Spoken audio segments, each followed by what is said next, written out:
What's up, everybody? Welcome to the fourth, count of four, episode of The Stew. I am Jen. What's going on? Over there is Mike. What's going on, everybody? Thank you so much for tuning in. Mike, I'm going to let you start because you always do it so well. Yes.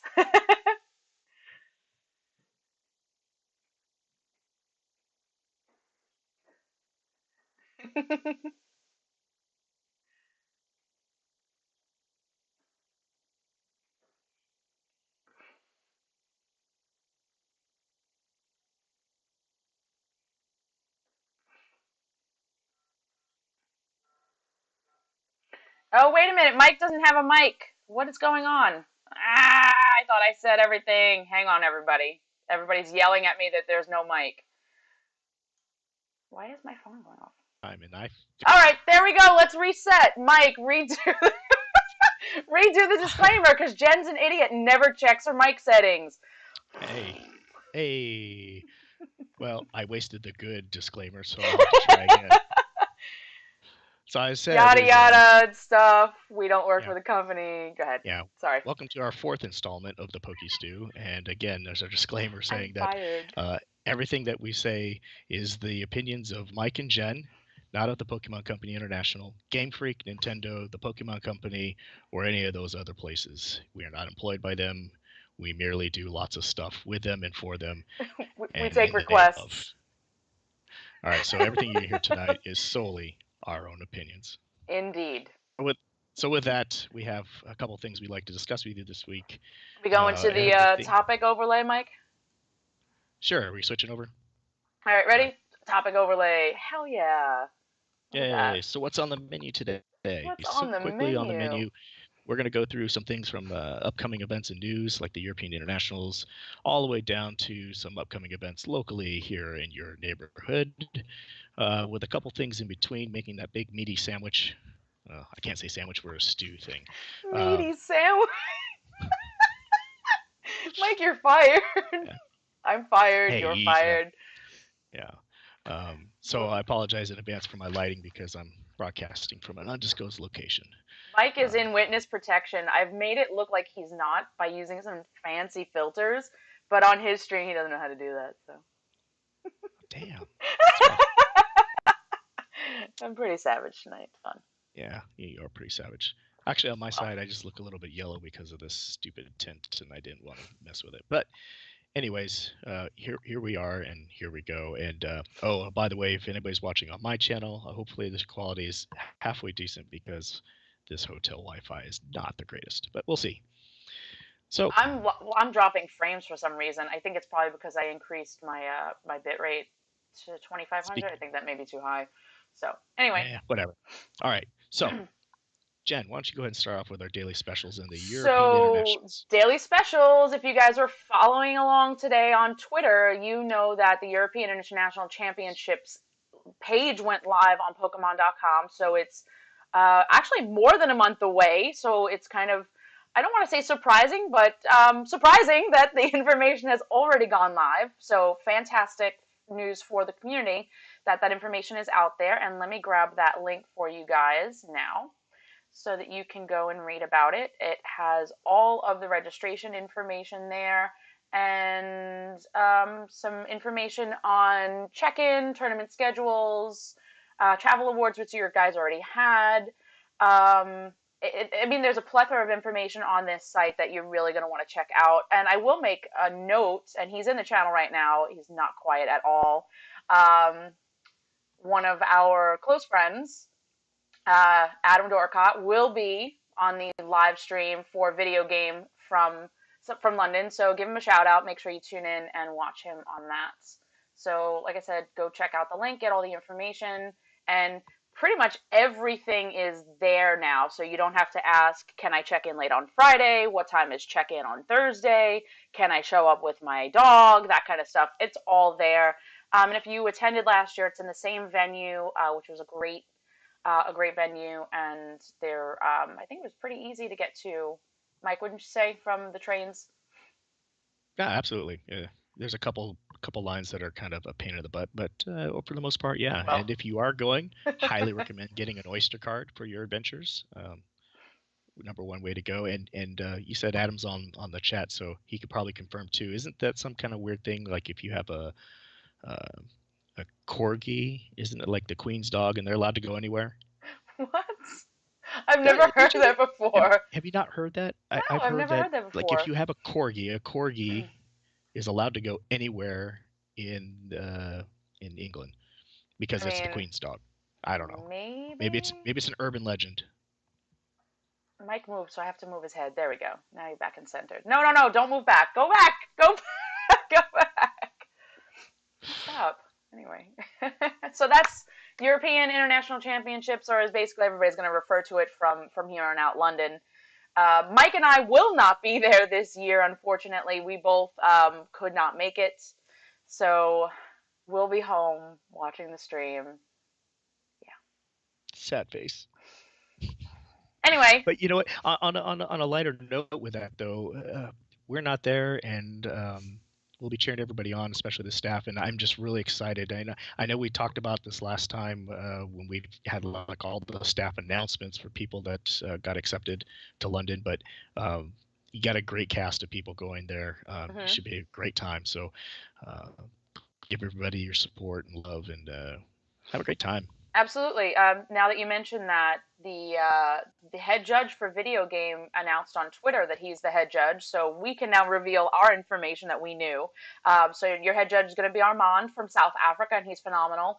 He judged with us in San Francisco, if I remember correctly. San Francisco Worlds, was that not this past season? Last season. Um, so we're really excited for him, and there's an all-star cast of judges and crew that you'll see. So Yeah, absolutely, you guys are going to be in good absolutely. hands. Absolutely. Next thing is I'm going to kick it over to Mike, and he's going to tell us all about how Daytona went. Daytona, where to begin? Oh, Daytona. Oh Lord, that doesn't sound Daytona. positive at all, Mike. No, no, no. Daytona actually was a really Oh, good event. wait a minute. I want to give a shout out to Thomas. I didn't realize he was in the channel right now, live from Tomas is there? France. Thomas, can I tell them who you are and what you're going to be for us? I mean, it's going to take like 10 seconds to answer because of the stupid delay. But Omats, I'm sure I'm pronouncing it incorrectly, but Omats is Thomas. He is a French judge for video game, and he's also an organizer. I believe he's in or around Paris, if I'm correct. And he will be your tech lead. So he's taking my role from last year. He will be your tech lead in London. So congratulations to him, and fantastic. We're really excited. Sorry, go ahead. I didn't realize he Awesome. was in the channel until just now. No, this is great. I love the international viewership. It's awesome. Um, so Daytona, where did I? Oh, that's right. Daytona was a great event. The Cracklers always put on a great event. Anybody that was Hmm. there uh, got to experience a wonderful time. Um, the only thing I can say though about uh, Florida weather is it's horrible.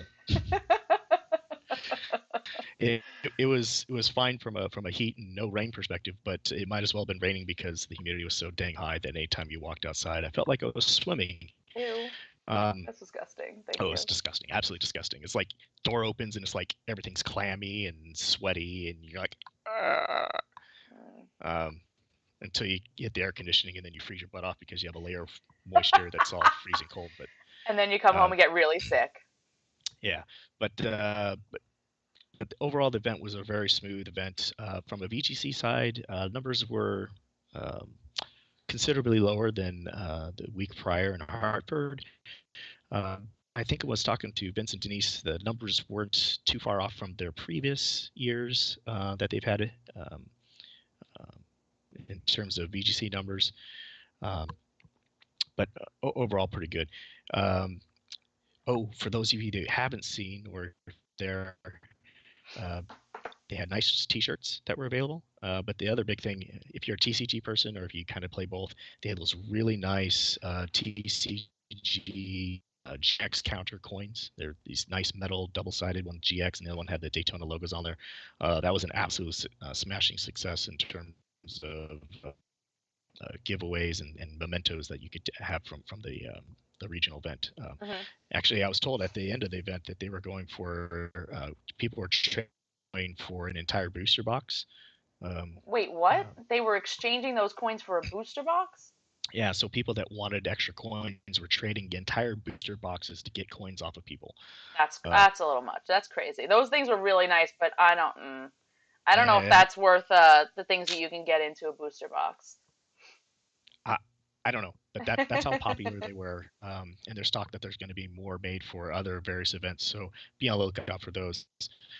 Um, I think as far as the overall event schedule went, we did a pretty good job. It was a little bit slow in the beginning, um, and of course, the number one complaint we have from VGC is everything's so TCG focused that the morning announcements were all TCG related, and they just kind of started the tournament, and we're kind of like, we start too, and so we ended up starting a couple minutes behind them and get going. But once we got going, it was pretty good. We took lunch around round three again. Uh, Seeing the trend of lunch breaks at regionals. This was great. We had a fairly long lunch. We had about an hour lunch again, but we still, when we came back off of lunch, we actually rocked fast and we got done fairly early, so people had the opportunity to go out and do things and get something to eat and get some rest if they really wanted to. Um, as we moved into day two, um, because we only had a top eight and we had an all-day stream set up, um, Dawes and crew decided and got permission from the correctlers. We just streamed the top eight back to back, so you saw every match of the top eight on Sunday, which is really kind of cool. And the travel schedules from the players really supported it as well. So I think it was kind of nice to be able to stream each one of those as well. Um, yeah, from a hack checking perspective and penalties, we were actually pretty clean this time around. Everybody did a great job on Fantastic. the. Everybody did a good job on their team sheets. Yay! Um, I can never everybody's tell which ROM the checks camera came out. is. There we go. Everybody's ROM checks came out nice and clean, so that was good too. And of course, the buzz of the Twitterverse uh, with regards to teams is the Evo Boost team taking first place. Jeremy finally won. That It was finally, inevitable, I yes, think. I think it was inevitable. This is not his yeah. first regional win, by the way. I think he won, was it Fort Wayne a few years ago? Oh, Or oh, years ago, I don't know. he won one of, I want to say one of the smaller regionals later on in the year. I don't remember which, but I know he's won. Um, I know he's won a regional before, and I'm sure that the chat will yell at me and tell me which one it is in a couple of seconds. But yeah, it's not his first win. So Yeah, um, but yeah, kind of strange to see it, but yep. See, what? I knew it. He won Fort Wayne 2015. All right. Um, but as we went through top eight, I was every round I was kind of looking to see Evie kind of get just pummeled, but he actually did a very good job piloting that team through the top eight and making adjustments really well to earn that victory for first. So congratulations to him, and I'm now looking for a whole slew of EV copies to be roaming around there, and I'm sure Geo on the West Coast is celebrating immensely that EV won a regional here. But that's kind of Daytona in a nutshell. Help! I'm in a nutshell. Um, Mike and his dad jokes, everyone. Gotta love him. uh, yeah, I know. That was an Austin Power reference for those of you that didn't get it, but I'm sure most people did, and it was horrible. There's a lot of But Austin that's Power that's references basically flying around Daytona. Twitter today, as a matter of fact. Uh, all right, so that was Daytona. On a personal note, I had a great time. It's my first regional in the wild where I was um, kidless and spouseless, so I was kind of judging and sharing a single hotel room with 9 other people. It was awesome. Oh, wait, what? Oh, you mean you weren't sharing it with nine other people? I was like, wait, what? You had nine people in your No, room I this was. weekend? Why? Ew. I did. I did. Well, it's a cost saving adventure, right? And I actually was in a full size bed with Corey Scott, of all Oh. people. And uh, that man does not move when he sleeps at all. So we I each mean, I had our guess own that's portion of the good. bed, and we both got along just fine. So it was good. so enough of that. That's Daytona. Event wise, uneventful. Good for EB, and I'm looking forward to more great events. Fantastic. So next topic, we're going to go right into the main course because we know that you're all starving for the main course. So the new format for 2018 was announced way in advance. And again, kudos to TPCI for getting out information this week and last week super, super early. Like I know everyone is super enthusiastic about the information, the rate of information coming out this year. The fact that we had the season information in advance, all of the regionals announced for the U.S. and North America at least in advance, and now we have London in advance, and now the format, the official format for 2018. It's as I thought it was going to be. It is going live in January, and I just put a link to the announcement in the channel or in the chat. And it is the way that pretty much everyone kind of suspected. It's going to be a national dex this time around, so it's not regional based. So it's not only the Pokemon that are in the Alola region dex. It's now every Pokemon in the national dex. Obviously, barring things like certain legendaries and certain mystical Pokemon, things like that. Um, and surprise to no one is that items are now all items are allowed. So we're going to have megas coming back coupled with Z moves, and that's going to make for a really interesting, team building dynamic.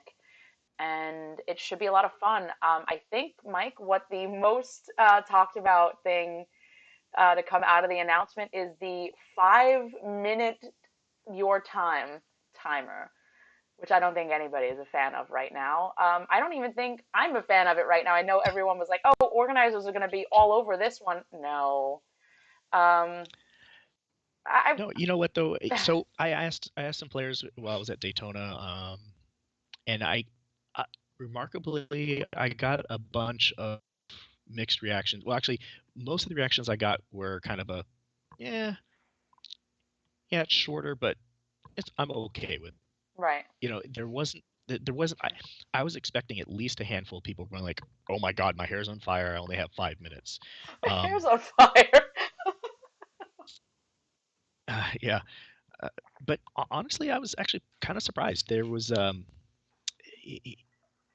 most of the players were actually very accepting of it. Some of them said they actually kind of like it. So if you're a player and you're on chat and you absolutely hate it, go ahead and just let us know. That Yeah, would be great. absolutely.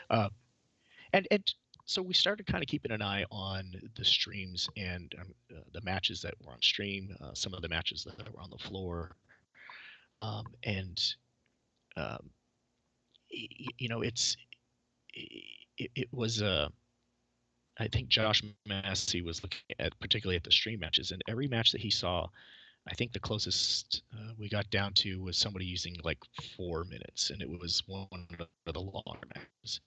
Um, so it's kind of hard to say. And Jen, you and I talked a little bit as soon as it came out, of course, because everything's like just blowing up on the Twitterverse Right, and on Facebook and everything. And one of the things I think players might have to start making an adjustment is that you're spending some of that time thinking of your moves and planning your moves out, especially the ones that are really deliberate in planning the things out.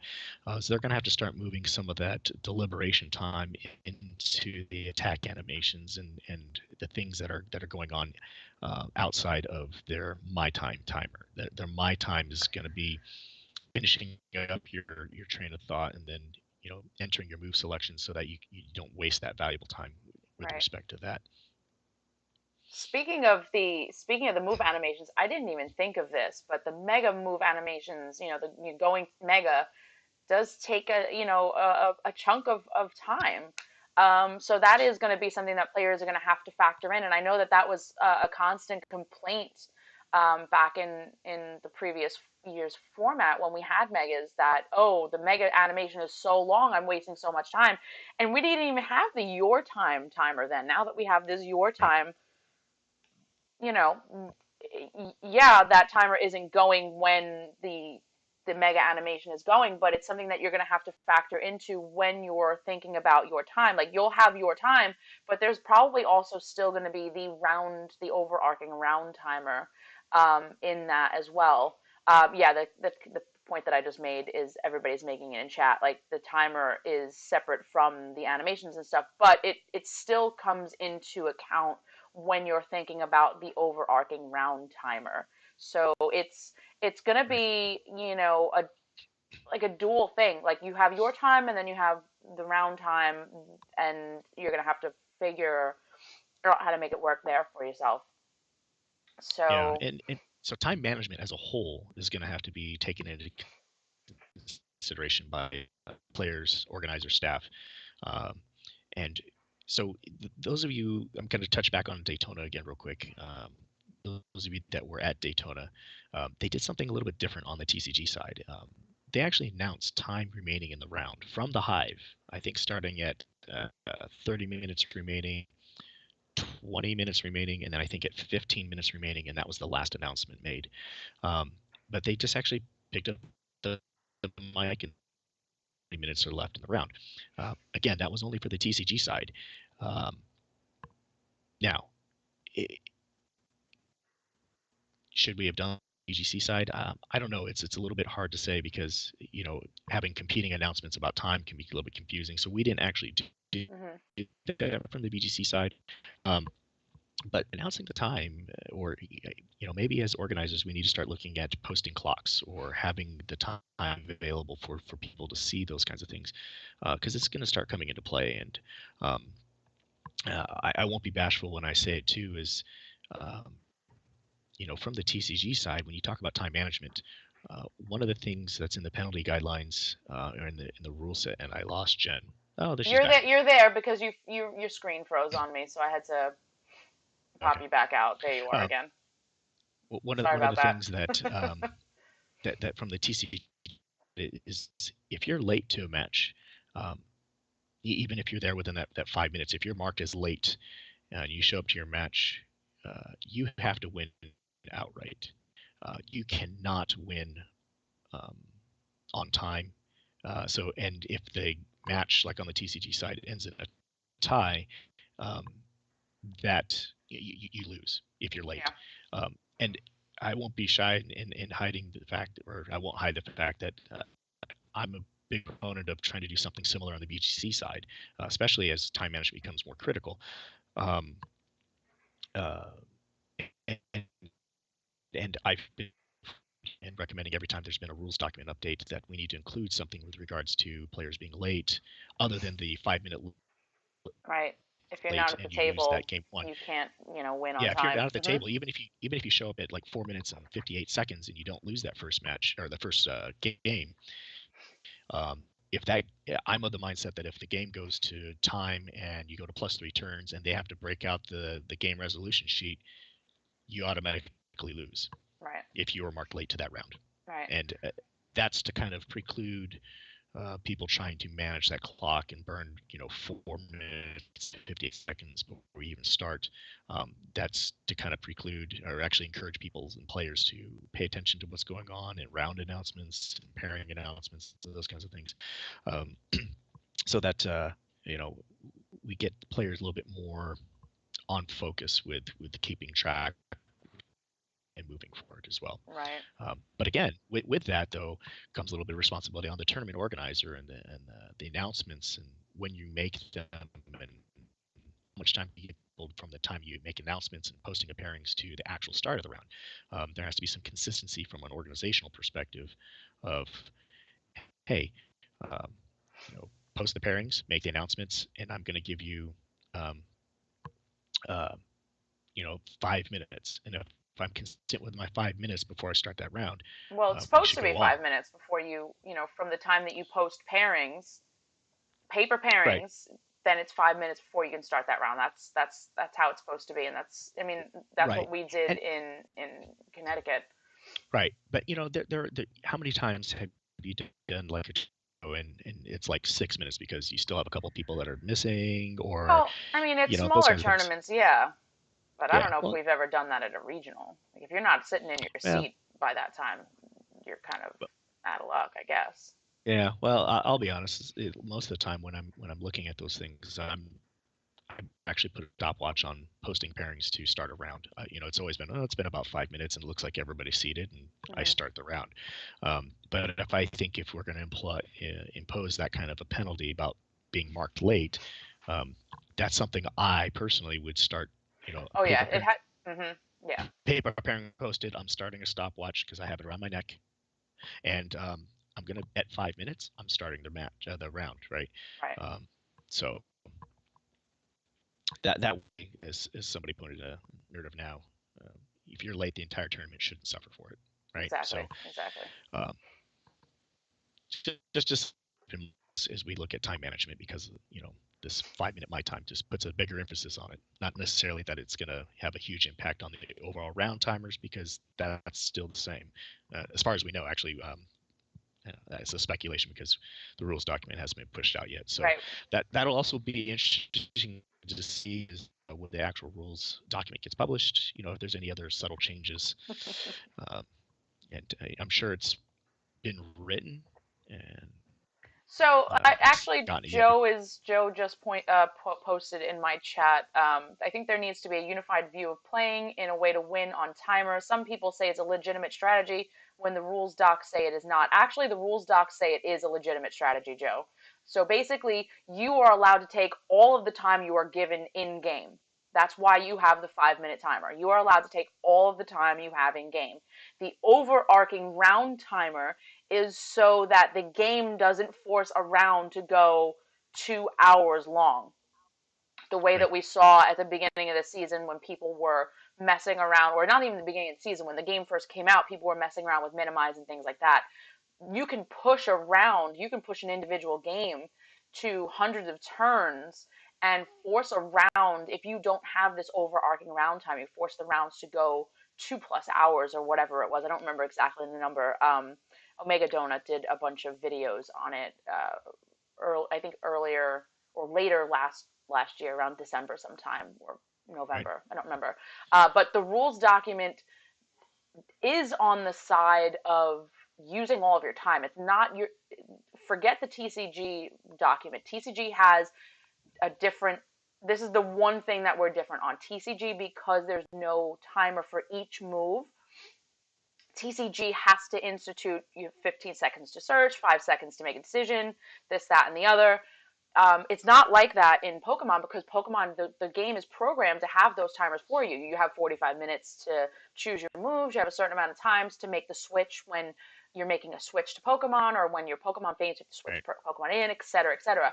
All of those are programmed into the game. The only thing that the TPCI needed to do was to make sure that they weren't they weren't I'm trying to think of a nice way to say it. They weren't messing with organizers and their tournaments by not giving them a way to control the length of the round, right? So And you are allowed to use as much time as you want, and right, and that's in the and rules. and uh, I'll jump in a little bit here because there's a subtle difference between you know using all of your time as a win condition and a strategy.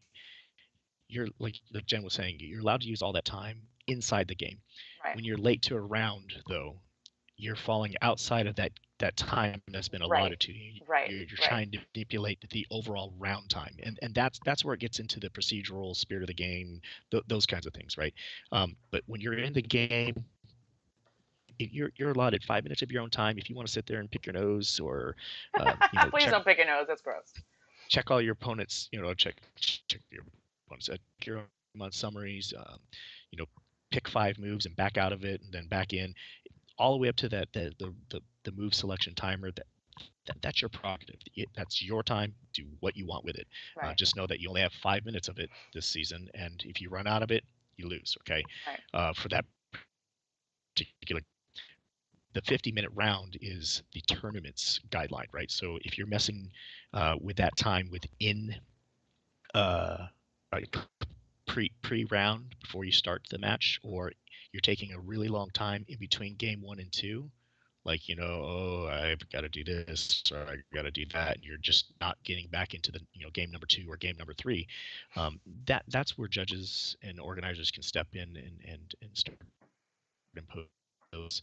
You need to move this. You need to progress the match along. But within Right, a game, it's your time. Do whatever the heck you want. right. So I think we've covered all of the new format announcements. So we'll move on to uh, kind of a touchy situation, or Mike called it in our chat the other day, the elephant in the room, as it were, on the judge side of things. But it definitely spills over into the public arena frequently. And I'll tell you why this has come up today. So there was a post on Twitter about something that happened in Daytona, and then Mike and I were sent a picture of said happening. And so we wanted to discuss again, because I know that it's come up before, judge professionalism. And I'm going to let Mike start this one because, yeah, it's a hot button Thanks, topic Jed. on the judge side. Yeah, yeah. So again, we've touched on it before, and we've talked about professionalism and being, even though we're not working for the Pokemon Company or Game Freak or whatever, we do represent the brand in some regard. You put on a shirt, you assume a role in the event, and you, in some fashion, are representing the company. You're also representing the tournament organizer. You're representing the event and the event integrity and the professionalism of the overall. Um, Now, am I by any stretch of the imagination the most professional all the time? No, I Neither of goof us off. are. No. No, no. We'll own up You to know, that, we goof absolutely. off. Yeah, we goof off, or we'll mess around from time to time. Um, but But we that's all definitely try in the to, spirit of having a good time and having fun. So, right. Um, but we definitely try, and it's critical that there are certain things absolutely taboo, and we touched on some of them, like no hats on stream, Jim. Uh, I'm going to keep coming back to that one. Um, Making sure that you're presenting yourself in a clean and family friendly presentation of both hygiene standards, the way you dress, the way you carry yourself, the way things that you talk. Um, not using your phones, checking mhm, Twitter or Facebook while you're still on the floor, you're not on break. But like Jen said, the big elephant in the room, particularly from Daytona, which I didn't cover in my Daytona wrap because here, that picture was of one of the judges on the BGC side who had actually sat down towards the end of a round on a match that hadn't concluded yet and fell asleep. Um, so players that were around the actual match took a picture of the judge while he was still sleeping, and it got posted and shared and sent around. And um, before they even hit the internet, I was made aware of it, and then we dealt with it. And one of the other things the reason I wanted to bring it up on here is I wanted to make sure that um, it's well known, and is transparent with regards to um, these are kind of things that we don't take lightly from a head judging perspective, no. from an org perspective. Um, and so, uh, for this particular instance, we pulled the judge to the side. We had a nice conversation um, about the acceptability of said actions, what he should have done, um, as opposed to letting that happen to himself. Um, and then he was put on an extended break to kind of regather himself, regroup, right? And even though it's unacceptable, everybody makes mistakes, and we wanted to make sure that he was given the opportunity to finish out the event in the best way that he could, let him reset himself and come back and to kind of prove himself again that that he belongs back out on the floor. So when we came back after lunch. He hit the ground running. We gave him some tasks, and he worked his way back on the floor, and with some good supervision, he finished out the event pretty strong. Um, Now, evaluations and organizer evaluations and feedbacks to him, our growth now, and how do we accomplish that. But I just wanted to touch it again in this week's episode of the Stew about the importance and of that, because it is absolutely critical. And because depending upon the severity, like if we're messing around and having fun, that's one thing. But certain level infractions, just reflect really poorly um, uh, on the judge themselves, the event, and the organizer, who spends a lot of time and money putting together these events for players and for staff to come together. And as a community, it's just kind of disheartening when we have a member of the event staff that's not performing up to par. And Right. so we just kind of wanted to bring that up and just kind of point it out again. And And I so, do want to mention that, this is not the first time this has happened. We've had staff falling asleep at events before, or playing with their phones on stream before, or falling asleep on stream before, wearing hats on stream before. It's it's not yeah, something like we're not perfect all the time, and we don't want to, make the presumption of calling somebody out. We're not going to call anybody out here. Mike and I, we're not infallible. We yeah, know it's not my this. intention. Like we're always questioning, ourselves and things like that, and making sure that we're trying to do our best. And it happens. And when you're working 12, 14, 16-hour days, and you have to work your actual job the day before, and either fly into an event or drive, like Mike, for Daytona. What did you drive? 11 hours? Not Oh, you mean Daytona, for Hartford? Hartford. You drove 11 hours, right? Hartford was 12 and a half. So Mike drove It, 12 and a half hours to come out to Hartford. Um, it's, like we get it. Like people are sacrificing their time, whether it's their time off or their personal time, whatever it is, to get to these events and work these events. And we know that the players are doing the same thing. You guys are, trying to get those cheap flights, or you're driving with other players so that you can save money so you can go to more regionals.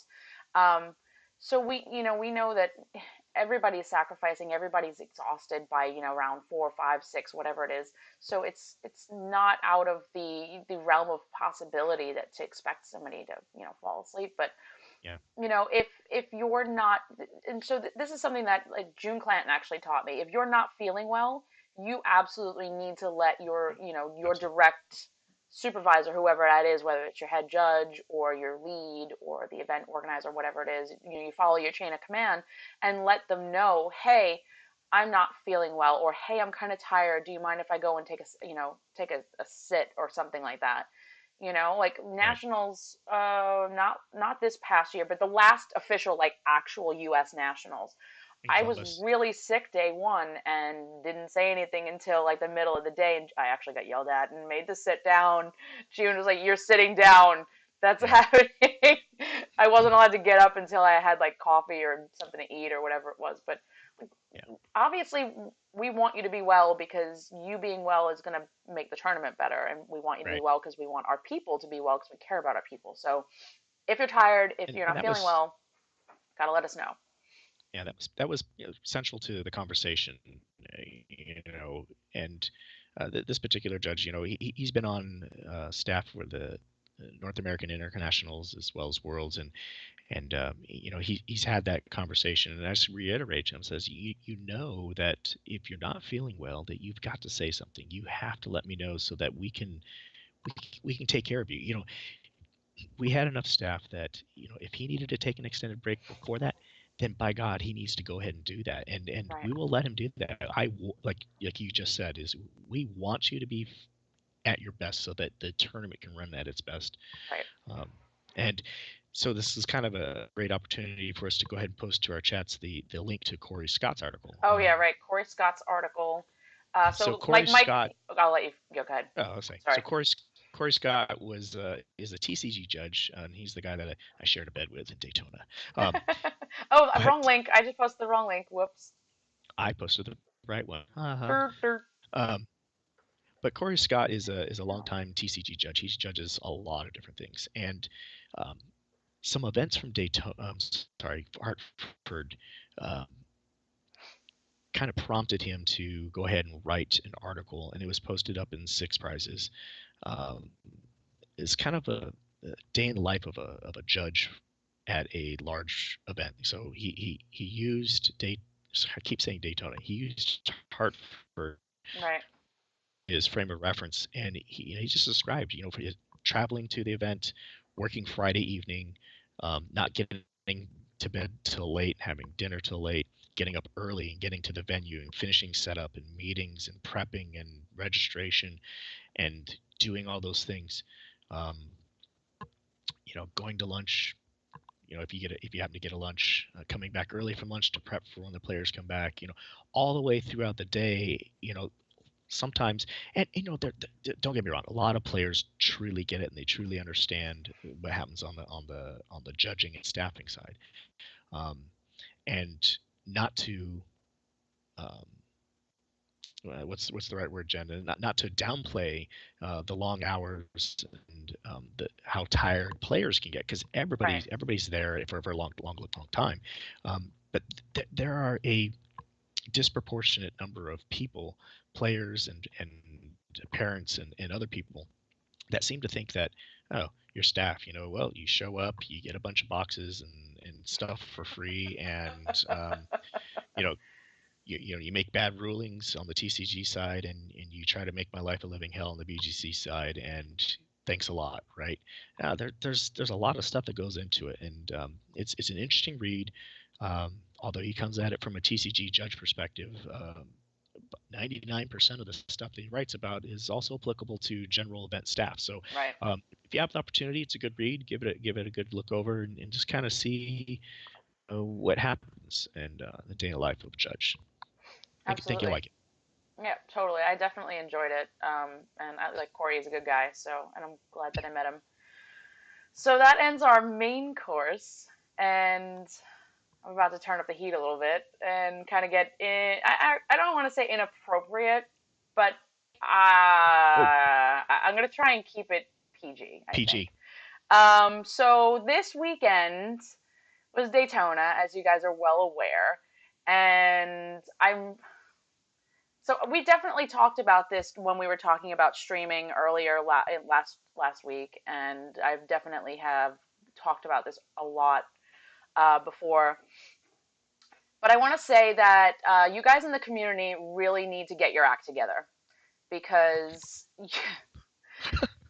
I'm serious. Like I'm serious. Like, and I know that I'm seeing a small fraction of the community on Twitter, but most of the competitive players are on Twitter, and most of you have a really awful attitude when it comes towards pretty much everything that goes on in the competitive realm. So streaming, judges, rulings, the format, whatever it is. You guys are just like it's constantly a dump fest on Twitter. Let's just put it that way. But the one thing that I really want to call out is your behavior and your attitude towards casual players and when they're chosen on stream and how you don't respect them and how you don't want to see their garbage teams and this and that. But let's just be real. You guys look at TCG and you see 600 players, 700 players, 800 players on TCG, and then you look at your numbers and you cry and you whine and you complain, why don't we have numbers? Why don't we have numbers? Well, let's be frank. You don't have numbers because you treat the numbers poorly. You act like you guys are the best thing out there, and nobody else should play this game because either A, they're not competitive enough, or B, they're not good enough, or C, they don't take it seriously, or whatever, you just don't like how they look, or you don't like that they're girls, or whatever it is. So you want to get that CP. You want to hit those numbers for the CP so that you can get your championship points maybe a little easier, right? So you don't have to get top 8 every time at a regional. You want to hit those numbers so you can get those big payouts like TCG because I hear you guys complaining about how much money TCG makes all the time. You want to get those things, but then when we show you, hey, you have to be more welcoming to the casual community. It's like, oh my God, it's so offensive. I don't want to play against these people. This is not like, no, this is not the community that I want to be a part of. This is not the community that I joined several years ago that was more welcoming. I want to say more welcoming than the TCG community at the time because anytime I played TCG against a guy, for the most part, I was looked looked down upon because A, I was a mom, and B, I was a woman. And I'm You sure you sorry. just want a bad player?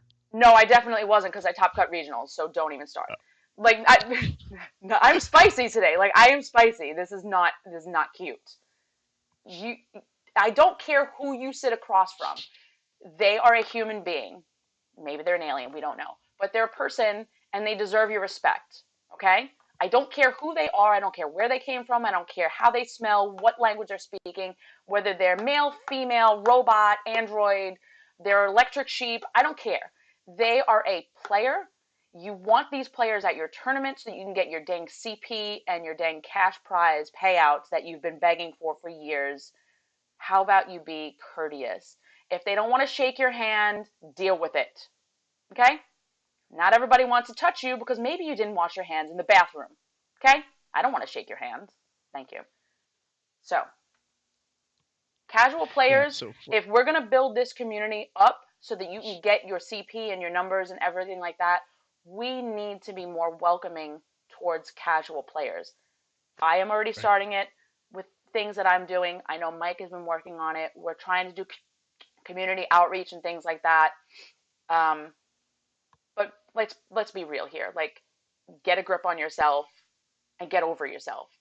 Yeah, like Jen was just saying, that person sitting across from you, for every casual player, that's another step towards those glorious numbers. And speaking of numbers, one of the things that also came up this weekend, I saw Sunday. I don't know if it was tweeted Saturday night or Sunday morning early, but the always the talk that always around that time with regards to day two Swiss, right? So at 17 players, we reach a magical top eight, right? You don't Right. get a top 16 until you hit 227 players. So 17 players, 226. All right, of that is top eight. that's all top eight, right? And so there's this, oh, but the TCG has a day two Swiss where all the X and twos are top 32 and they play more Swiss and then they create, right? But what's interesting to note is if you look at the sheets, the charts, even with the fact that you have a TCG and a VGC format with regards to tournament structure, um, TCG still has to hit 227 players in order to even get that day two. So that X and two or top 32, whichever is larger for a day two Swiss where they play another 5 rounds and then they get into a top eight, they have to hit that 227 number. Yep. Um, Now it's kind of a chicken and egg thing, right? If VGC got a day two Swiss as part of the format, would we hit the day two? Would we hit 227 players? I don't know. But at the same time, even if we had it available, the numbers that we have right now don't even You don't support it. hit it. You don't I hit it. don't So think so any so regional has hit it yet, right? not yet. Well, last season, but I think No, I wasn't mean there. this season. We Yeah, haven't yeah, yeah, hit, yeah. no. No, this season we haven't hit it, right? So we came really close at Hartford. I think we were 5 people short. Um, Yeah, yeah, we were really close to day two. I mean, right, top 16. right. So even if a day two Swiss format was in place at Hartford, you still would have had a no day two, and you would have only had top eight because your numbers just didn't hit it. Now, if you picked up 5 casual players or casual players and put you over that threshold, and there's a day two Swiss format in place, you guys would be playing 5 more rounds on a Sunday, Yep. and then cutting to a top eight, right? And so what? Be nice to that smelly guy that has a crap team. Oh, can I say that? Can I say crap? Oh, I did it again. Uh, um, Oh, Mike's bubbling over Knights. too. It's like the Knights who say knee. Oh, I said it again. Um,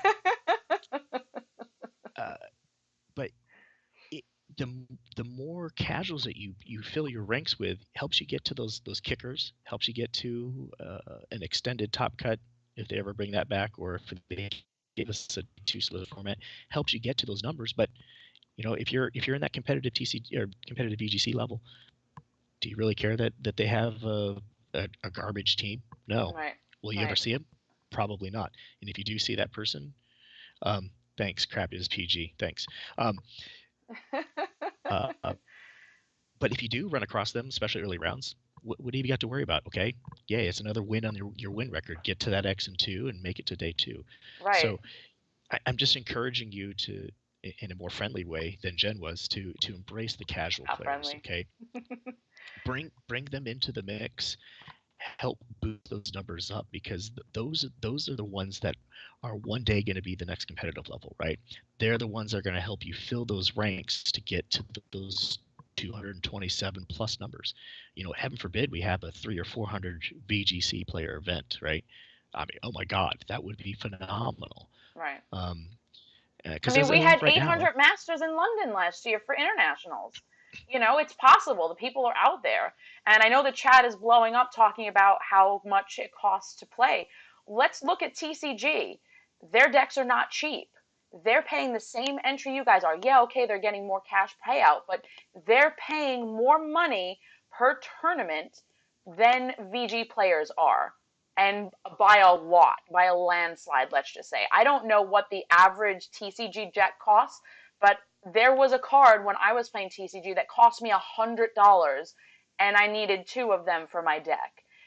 That was the regional that I top cut with. yeah, I just had two cards that were $200 in my deck, and that was just two cards out of the 60 cards. I don't want to hear that, oh, the entry fees are expensive. You buy one cartridge and one DS. You could buy an old DS, you could buy a used DS, whatever it is. You buy one cartridge and one DS. That's it. You're done. Like, you're done. Like, I don't want to hear you guys complaining about money or yeah. whatever it is. Just give it up. Give it up. That's not what's So stopping the casual players from coming into this community. It's not. It's really not. right, and eh, yeah, you know, one of the reasons we kind of switched over from to VGC, it's great too because um, when you switched over to Sumo, you paid what 40. I mean, how much the game was, right? $40 after tax and everything like that, 40 something dollars, and you were set for the entire Sumo season, right? Um, TCG, every 3 months there's a new set comes out, and now they're dropping hundreds of more dollars in cards and boosters and things to try to get to the new deck formats, Right. the ever Every three changing meta. months. Every three So months, you got to keep up with the cards. You got to buy the new cards.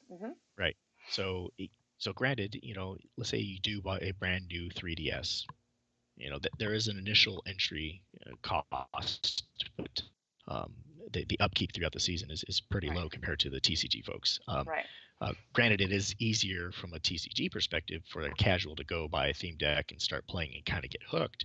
Um, and they kind of slowly bleed that cash over the year. But um, over the course of a year or 2 years, BGC is actually relatively inexpensive, and the entry fees for TCG and BGC, they're all the same, aren't they? I haven't seen an organizer charge less or more, right? Have we? For what? For like BGC versus TCG entry fees? No, I know. they've never been Yeah, disparate. it's They've it's always been the same. it's the same, but it's the prize pair that is different, and I get that, but at the same time, from a company's perspective, do you really blame Pokemon and from supporting more where the numbers are in terms of cash payouts? I don't know. So bottom line, and I've got nerve now in the BGC here in my chest, saying we want to see the casual players again. So that's great. We are strongly encouraging you to keep that attitude up and say, look, we want the casuals to come back. Okay, I think we've lost a lot of them for varying reasons, right? But whatever those reasons may be, the negativity towards some of the casuals, and I'm not saying everybody is, trashing, and I don't think Jen's saying everybody in the VGC community is trashing the casual players, No, that's um, definitely I'm but just but the kind ones of that angry. are not making the casuals, really feeling that welcome, right? Because sometimes all it takes is one negative comment and you've Oh lost a yeah, you casual. just read my Okay, mind. right? For every great event, they might be having a totally great event, and right at the last second, oh, I made top cut for some reason, or oh, I made 100th out of 200 players, and that one offhand comment, 100, you suck, um, might ruin that person's day, and they'd be like, well, I had a great time up until now, so I'm never coming back. Yeah. Um, just just be warm, be welcoming, and let's try to get those numbers up because there's nothing more that I want to do than to talk TPCI folks and really give them some great ammunition for getting a day two Swiss. My God, I've been pushing forever to get a day two Swiss Yeah. for video game. I would love to have all X and twos or top 32s, just like TCG, playing it 5 more rounds of Swiss and then cutting to 8. I would love it. I would Yeah. love it so much. But even if the format existed, we still wouldn't be hitting it No. at this point, No. right? Um, so we've really got to show that growth and trying to get those numbers up consistently to help support our argument to bring forward and to make that change from an organizational perspective. So someone in my chat actually just asked, how do we bring up the numbers in terms of welcoming casuals, both from a player and a TO perspective? So this is something that um, I rack my brain, over. I mean, I've been doing it since I became an organizer. How do you get people to come out and play at your tournaments? And I will readily admit that being a TO in New York City, it comes pretty easily, or at least it did when I first started. But now, like, even my numbers are suffering. Like, they're just not great. Like, when we had megas last year, all of my casuals quit. And so I get that it's not just the player base.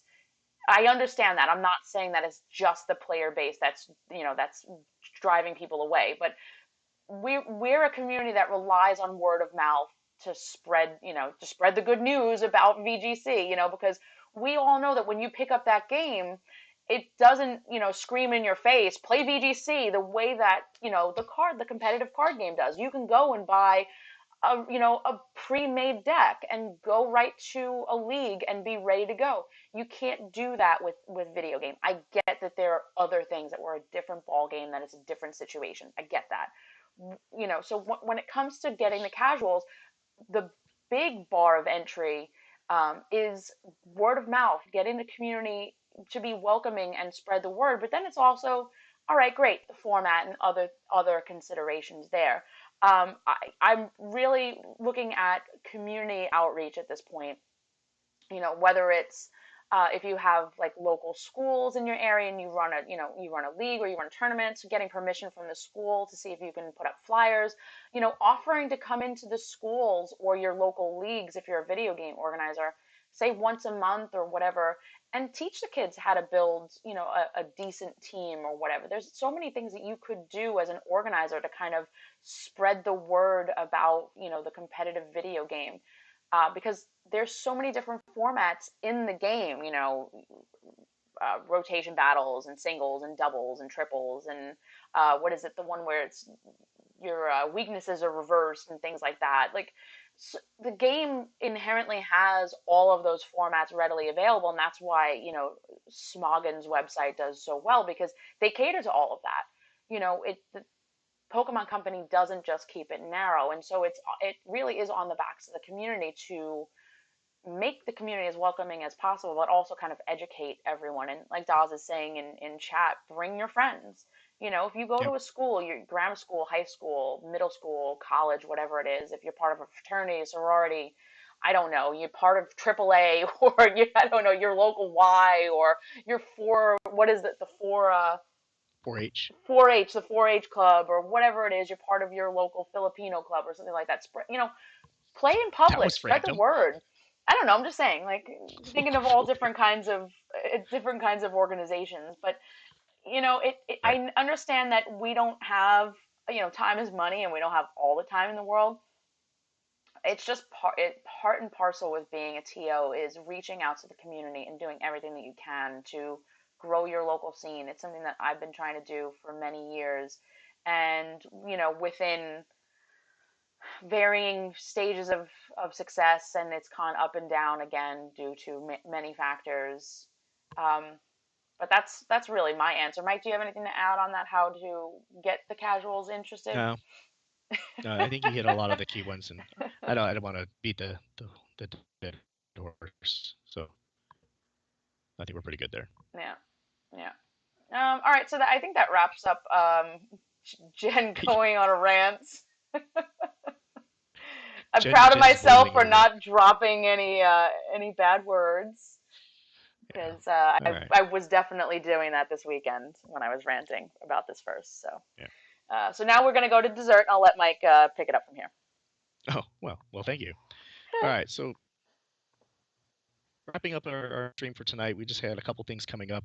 I think Jen probably has more info on the Vancouver regionals than I do, so I'm going to go to the other topic with the midseason showdowns, premier challenges. Um, so we got midseasons. What November is the November, December, January is the winter Yeah, I still haven't done my season. autumn one. It's this weekend. The registration Yeah. link has So been if you haven't, popping up in my channel. So if you're coming out to so my mid-season and you haven't registered yet, please register online because I'm not right. letting So you if you're play if still you don't. missing, if you're missing autumn points for midseason, drive over to see Jen. She puts on a good show. Um, if you have capped out whatever, chill, take a break. And my winter one's scheduled for November 4th. So early, really super early. So if you want to hit some points and try to get into that, Melbourne. uh, Mm-hmm. what's the point Mel, cutoff date? it's, I want to say, is it the week of Thanksgiving or the week after Thanksgiving? I think San Right, Jose will count for it, but anything following that weekend, I'm almost positive. I'd have to check though. right. So I know Jen, you scheduled yours for the weekend of Thanksgiving or week before. Mine is the week of Thanksgiving. So you guys are going to Okay. celebrate Thanksgiving on Thursday if you're in the United States. Good night, Toma. If you're in the United States, you're going to celebrate Thanksgiving on Thursday. If your job is nice enough, you're going to have off on Friday, like mine. And then on Saturday is when I have my midseason. So Right. So there's going to be enough events. I think organizers are realizing that point cutoff, and they're trying to do as many of those VG events early in the winter season, I so that mean, you can get those point cutoffs for I those hope that are that they chasing don't Melbourne. all do it because, we're going to have the format change over in January. And so I don't want all of the winter mid No, seasons to I be don't in think so. December. I mean in November. So I would like some of those to be in January, but obviously some organizers like ourselves are trying to cater to the more competitive players so Right. that they can I get think their there's enough in points. Ohio that we spread out, all the way into this to January. Ohio. You guys have so many tournaments. Uh, yeah, you gotta love the Midwest. I love it. Shout out to the Ohio peeps. Yeah. Um. Ohio. Is anybody from So Ohio in the chat tonight? I'm so disappointed. Patrick's not I'm sure they're here and Jim's they're not lurking. here. No, I don't They're see him. lurking. Are they Uh, lurking in yours? Or are they on yours? Dang it. God, Anyway, yeah. So, anyways, that's what's coming. Um, I also have a PC at the end of the month in October 28th. It's a best of one PC at Jinx Collectibles. We're going back to Jinx this year. We weren't there at all last year, and they reached out to us. And with PCs being what they are this year, we're giving best of one a shot. We'll see how it works.